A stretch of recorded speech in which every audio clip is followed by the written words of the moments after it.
Some people are obsessed by French wines. Others love playing golf or devouring literature. One of my greatest pleasures in life is, I have to admit, a bit special. I cannot tell you how much I enjoy watching cities from the sky, from an airplane window. Some cities are calmly industrious, like Düsseldorf or Louisville. Others project an energy that they can hardly contain, like New York or Hong Kong. And then you have Paris or Istanbul and their patina full of history. I see cities as living beings, and when I discover them from far above, I like to find those main streets and highways that structure their space, especially at night, when commuters make these arteries look dramatically red and golden. The city's vascular system performing its vital function right before your eyes.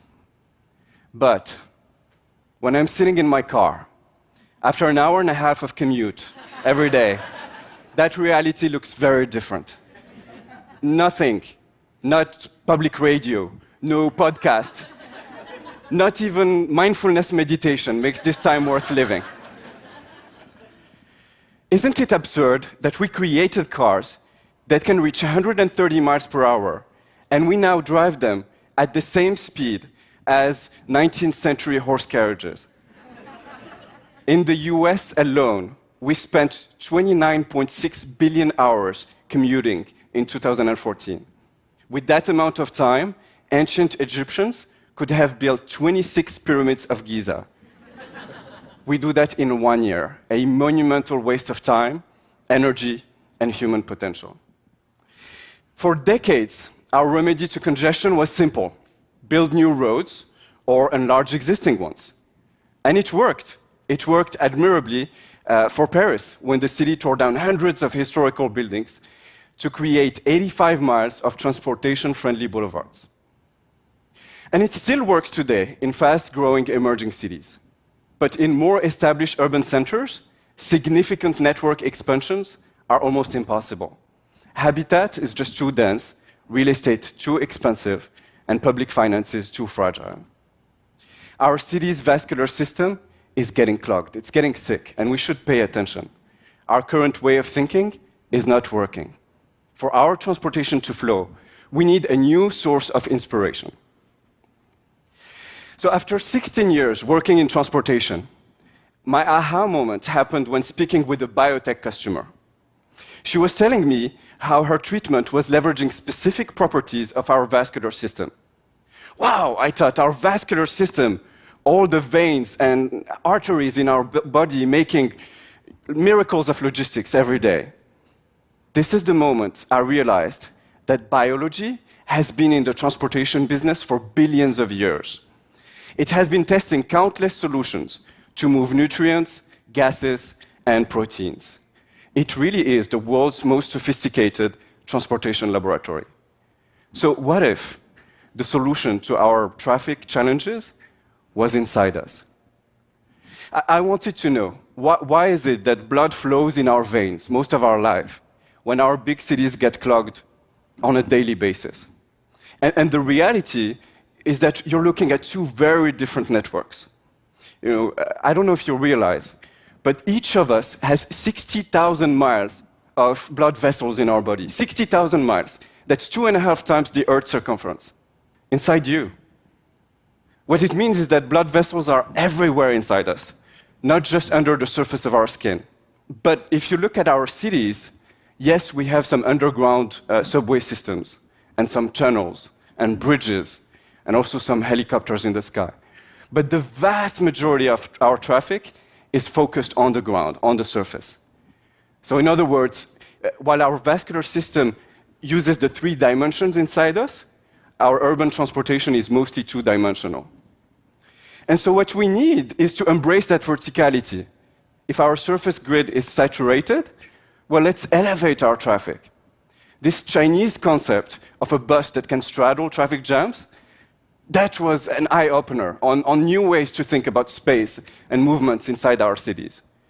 And we can go higher and suspend our transportation, like we did with our electrical grid. Tel Aviv and Abu Dhabi are talking about testing these futuristic networks of suspended magnetic pods. And we can keep climbing and fly. The fact that a company like Airbus is now seriously working on flying urban taxis is telling us something. Flying cars are finally moving from science fiction déjà vu to attractive business case territory. And that's an exciting moment. So, building this 3D transportation network is one of the ways that we can mitigate traffic jams and solve traffic jams. But it's not the only one. We have to question other fundamental choices that we made, like the vehicles we use. Just imagine a very familiar scene. You've been driving for 42 minutes. The two kids behind you are getting restless, and you're late. Do you see that slow car in front of you? Always comes when you're late, right? That driver is looking for parking. There is no parking spot available in the area, but how would he know? It is estimated that up to 30% of urban traffic is generated by drivers looking for parking.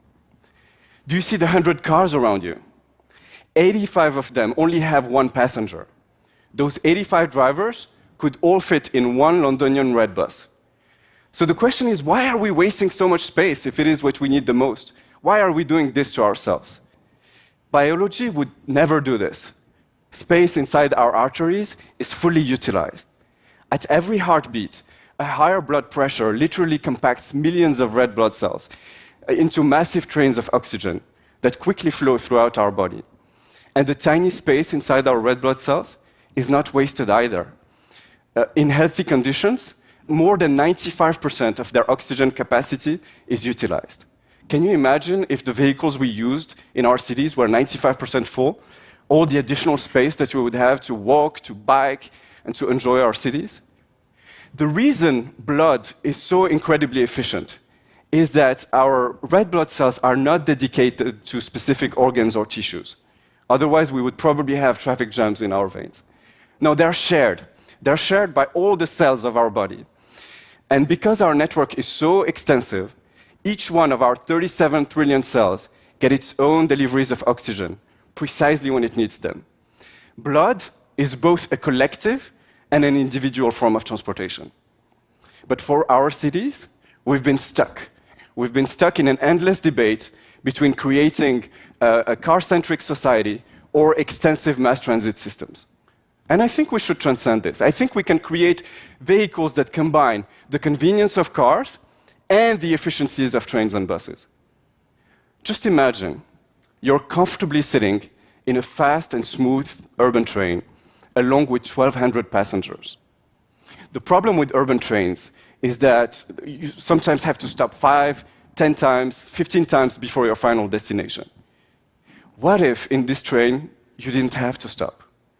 In this train, wagons can detach dynamically while you're moving and become express driverless buses that move on a secondary road network.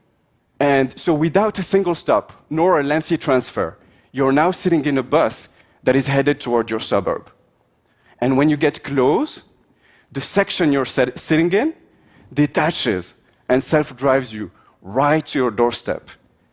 It is collective and individual at the same time. And this could be one of the shared, modular, and driverless vehicles of tomorrow. Now, as if walking in a city, buzzing with drones, flying taxis, modular buses, and suspended magnetic pods was not exotic enough, I think there is another force in action that will make urban traffic mesmerizing. If you think about it, the current generation of driverless cars is just trying to earn its way into a traffic grid made by and for humans. They're trying to learn traffic rules, which is relatively simple, and coping with human unpredictability, which is more challenging. But what will happen when whole cities become driverless? Will we need traffic lights? Will we need lanes? How about speed limits? Red blood cells are not flowing in lanes. They never stop at red lights. In the first driverless cities, you will have no red lights and no lanes. And when all the cars are driverless and connected, everything is predictable and reaction time minimum. They can drive much faster and can take any rational initiative that can speed them up or the cars around them. So instead of rigid traffic rules, flow will be regulated by a mesh of dynamic and constantly self-improving algorithms. The result?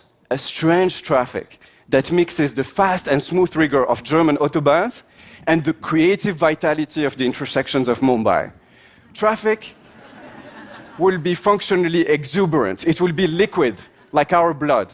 And by a strange paradox, the more robotized our traffic grid will be, the more organic and alive its movement will feel. So, yes, biology has all the attributes of a transportation genius today. But this process has taken billions of years and went through all sorts of iterations and mutations. And we can't wait billions of years to evolve our transportation system. We now have the dreams, the concepts, and the technology to create 3D transportation networks, invent new vehicles, and change the flow in our cities. Let's do it. Thank you.